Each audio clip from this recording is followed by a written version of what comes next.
भगवान विष्णु ने समझाया सृष्टि की संरचना एवं सकाम भक्ति क्या है। जैसा मैं तो मैं नीतू पानी यूट्यूब चैनल पर आप सबका स्वागत करती हूँ।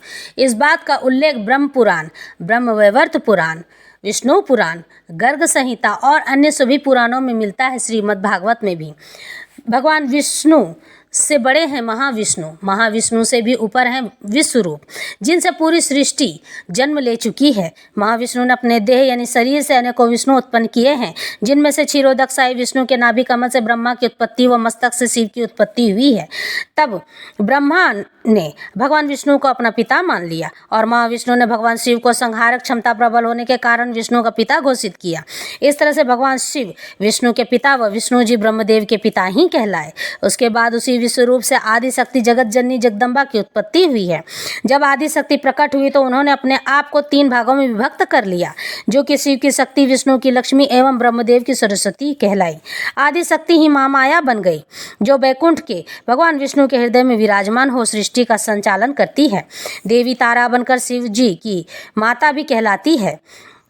जब इस ब्रह्मांड की रचना हुई तब महाविष्णु के बड़े स्वरूप विश्वरूप ने इस सृष्टि की रचना में सबसे पहले पंच तत्व यानी अग्नि, जल, वायु, आकाश, पृथ्वी की उत्पत्ति की। फिर मनुष्य बनने से पहले काम, क्रोध, लोभ और मोह की उत्पत्ति हुई। विश्वरूप भगवान महाविष्णु के प्रताप से देव, दानव और फिर मानव की उत्पत्ति हुई।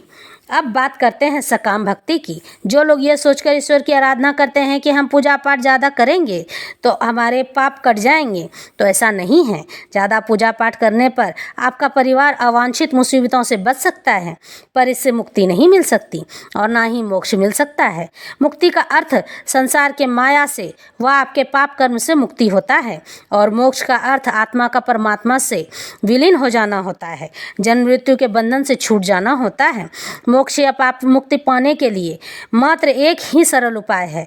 यह है कि आप परमेश्वर भगवान विष्णु को काम यानी वासना, क्रोध यानी गुस्सा, लोभ यानी लालच, मोह, माता पिता, संतान, बहन, भाई, बंधु और अपने जीवन का मोह अर्पण करने पर ही मोक्ष मिलता है।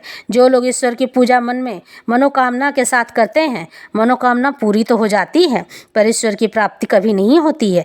कलयुग में ईश्वर को पाना उतना ही सरल है जितना कुएं से जल निकालना। मेरे बताए हुए इन कर्मों को करने से आप ईश्वर की सकाम